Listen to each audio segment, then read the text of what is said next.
Well, good morning, everyone, from beautiful Mystic, Connecticut this morning.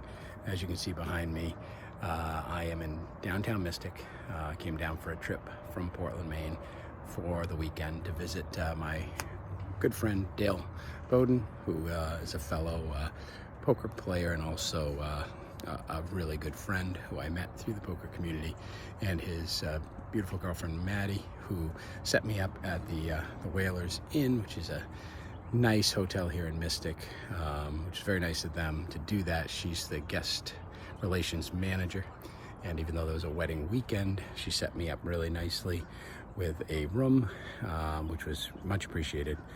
And so here I am this morning at beautiful Mystic, Connecticut.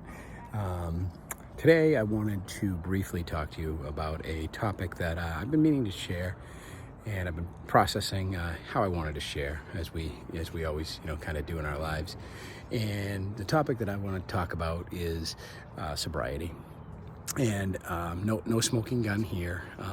Not like I was in a situation, unfortunately, like many others, where I was an alcoholic and I couldn't control my drinking and that kind of thing. So I feel very fortunate and blessed that wasn't the case. But I also was in a situation at 53, 54 years old where alcohol wasn't necessarily serving me and serving me well. So I started to analyze that, and not that I'm going to quit alcohol forever, never have another cocktail, but it was affecting my lifestyle and in ways that, for instance, one thing I would say is like losing a day after having, go out on a Thursday night with some friends, do some recreational activities, have a couple, 3 IPAs, and wake up the next morning and just basically feel miserable. As you get older, obviously a hangover is worse, but really struggle with the next day. You're basically, your stomach's not feeling well, you're foggy, your head's not clear, and you kind of drag through the day. And I was having a couple of those days a week, and not really focused. I do work, as you know, a couple jobs, and they're pretty important and large jobs. So, managing a large grocery store and also being a real estate agent for a lot of clients, that requires a lot of energy, and it was definitely draining my energy.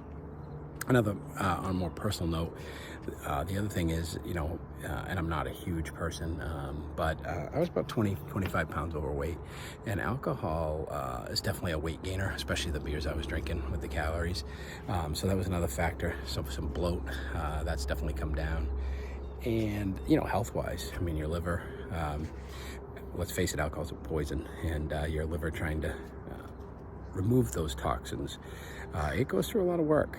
And it's you put your body through some trauma when you abuse alcohol, I would say. And again, I was an alcoholic.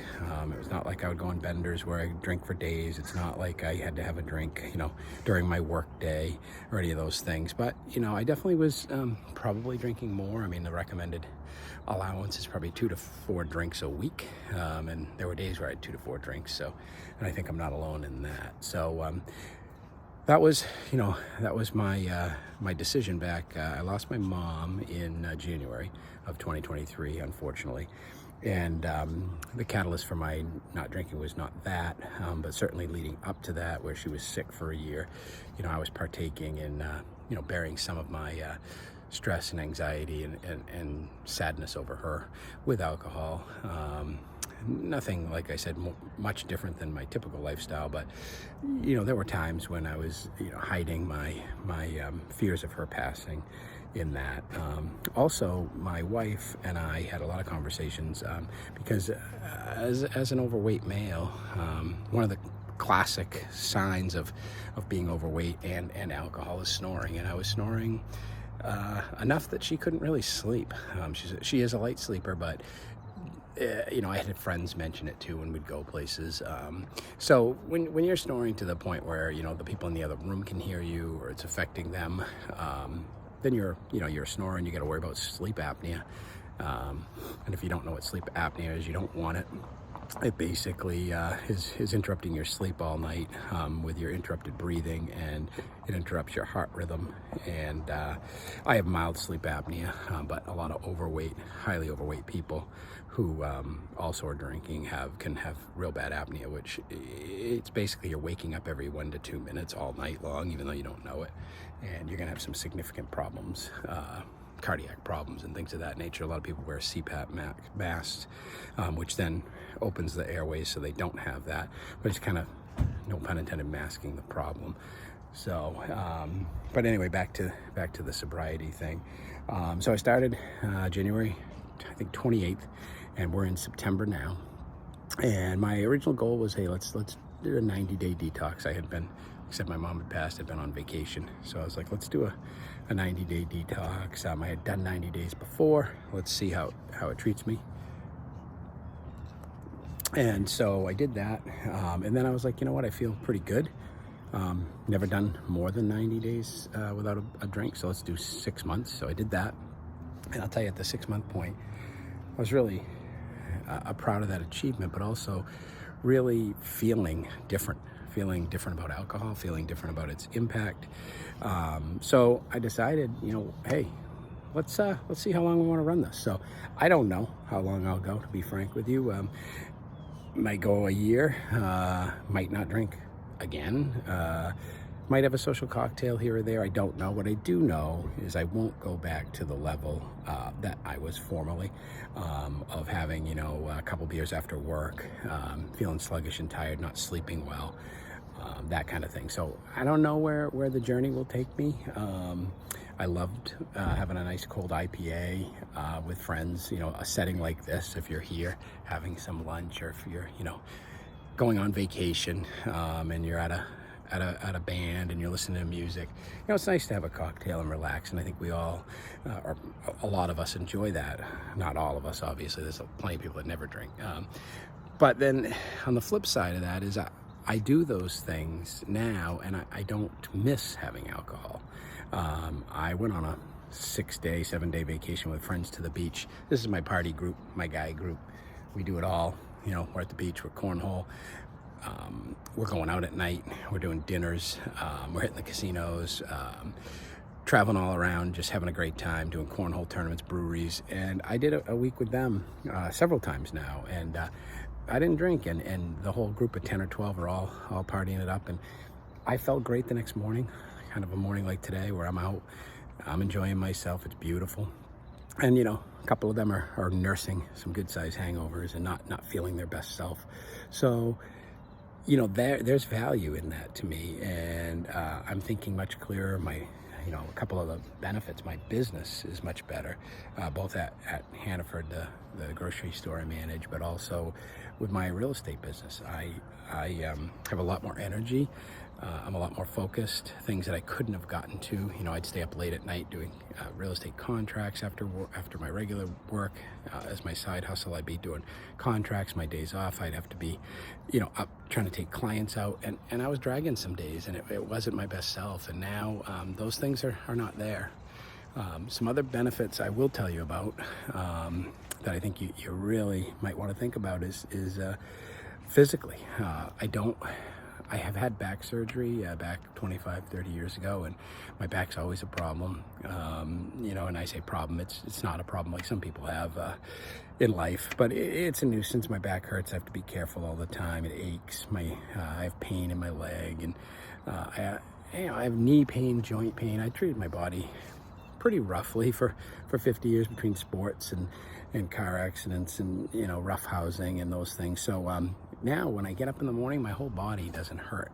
My knees, when they don't pop, my ankles, I'd get up and my wife would be like, what the hell's that? And I snap, crackle, pop my way across the kitchen to grab a coffee. And now I get up and my body feels human. It does, and I think that a lot of alcohol's components are swelling, right? The poison swells the joints, and that's why people that get like gout and that kind of thing. So huge benefit physically that way.